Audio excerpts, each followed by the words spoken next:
Segment number 3, Teddy. Watch what you bet here on That Betting Show. Win and get in for those Pistons. It's a one-day curtain call in the NBA. This is your last shot to get the playoffs. And how about this, Teddy? Knicks pulling down a +10 at some outlets. Total of 208, moneyline split -550, +420. 8 p.m. tonight at the Garden, Madison Square Garden, Teddy. We joked about it yesterday. Hey, maybe a little bit of fan appreciation like it's the Knicks going tonight. No, Teddy? I'll say this. I was watching the Knicks last night in Chicago. They played hard.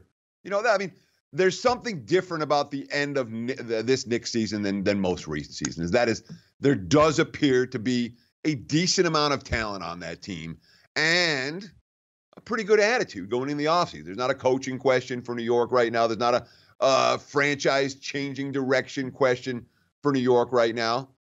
There's a fair bit of young talent on that team. So I think for the first time in a long time, at the end of another disappointing campaign, at least there's some light for the future for the New York Knickerbockers. And again, back-to-back wins for the Knicks. Now, obviously, playing on the second of back-to-backs against a team that has to make the playoffs. We'll see what kind of energy the Knicks bring to the table. They're not a deep team right now by any stretch. All starters played extended minutes last night. On the other hand, the Pistons are a must-win because the Pistons haven't been any good down the stretch. Blake Griffin, what did he play, 18 minutes last night? No, they sat him the whole second half of that game. And the Pistons were better with him off the floor than they were with him on the floor. Detroit's a team I have a hard time laying this type of price with. Again, they did rally from behind. They rallied from the dead last night and outscored by 22 points in the fourth quarter alone against Memphis. But, Memphis, from a power rating perspective, they're a little bit rough right now. Dominating the fourth quarter, did that momentum carry forward for 4 quarters for the Knicks? I'm not convinced it does. This price is your classic bad team or mediocre team being asked to lay an extra premium because they're in must-win status. That's not something I'm willing to do with the Pistons tonight. Yeah, and resting Blake Griffin for good reason with that banged-up knee. So you're coming off a team that's going to be a little bit road-weary and also have your best player with the banged-up knee, probably going to limit him as well. We'll see how it plays out. One team's already locked in, Teddy. That's the Utah Jazz into the 5th spot. But one team's sitting in that 8-hole saying, you know what, guys? Might be best if we avoid Golden State in round 1, 10:30 tonight, ESPN, Staples Center, Los Angeles, California. As we stated, the Jazz are already locked into their seeding. 43-36 against the number on the season, 9-6 against the spread as a dog, and 22-16 overall on the road this year. If we take a look at the Clippers, Teddy, 45-35 against the number. How about this? 29-13 against the number as a favorite, and 19-10 as a home favorite, Teddy. Sure, and this is one of those games that they're going to be scoreboard watching in L.A., before the game starts, which makes it a little bit difficult for us to come through with a legitimate handicap of this is how it's going to play out. I know this. This is not a show-up game for Utah. I'm not convinced that's going to be the case at all. And when you look at the Clips right now, number one, they get Patrick Beverley back. And you want to talk about, the NBA's all underrated team.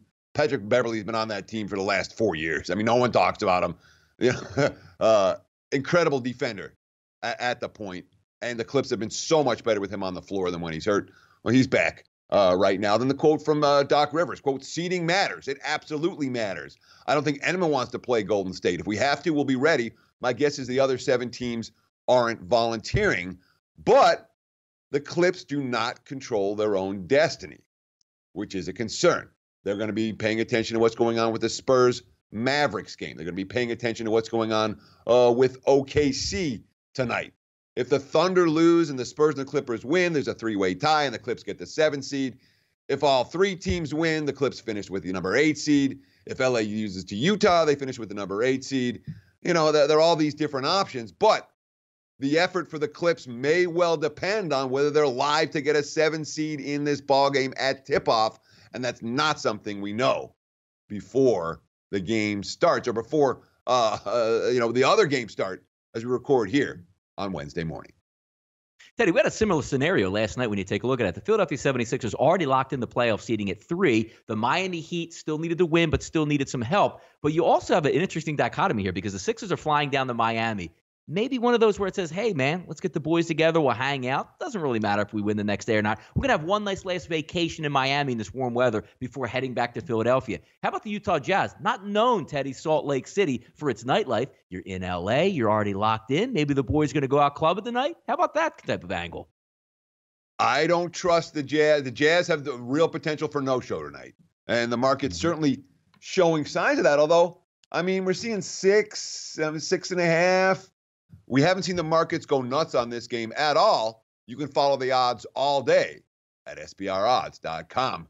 Best place for free odds on the internet. Check it out today and watch the lines bounce around on this ball game. Because they will, as the other games are playing, based on, well, maybe the Clips bring it, maybe they don't. Should be interesting to watch this one bounce around tonight. This is going to be a fun point spread to track. Teddy, two games we talked about yesterday, which was kind of interesting. The Sunday night baseball team and the late night baseball teams getting faded a little bit and trying to catch up to each other. We take a look today. Dodgers offense looks to rebound. Got shut out yesterday, and they've been red hot at the plate. Now we're going to see the Dodgers and the Cardinals tee it up tonight. Cardinals getting about plus 105 pick 'em, depending on where you're shopping at, total of around 8. It's going to be Maeda on the mound versus Flaherty. But do those Dodgers bats pick back up after getting shut out last night? Well, I mean, Dodgers bats have been a little cold in St. Louis, and not surprisingly so. The Cardinals pitching has been pretty good. What's scary, perhaps, for LA today is that the Cardinals bats started to get going a little bit. Matt Carpenter, quote, "We played really well without not getting really hot. We've got guys, myself included, that aren't hitting what they're capable. Paul Goldschmidt's not going to hit 190. Yadier Molina is not going to hit 160. Of course, Goldschmidt went yard last night. Molina had a 2-run double.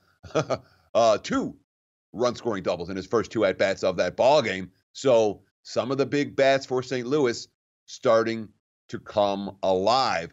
Worth noting for this one, and this is a big concern for the Dodgers when you talk about their bullpen right now.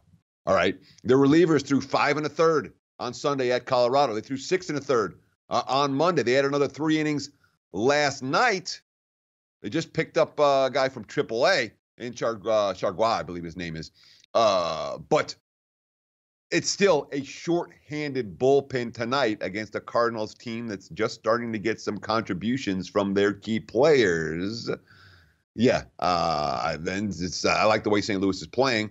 The Dodgers are due for a little cool-off. No surprise here if the Cardinals continue their winning ways.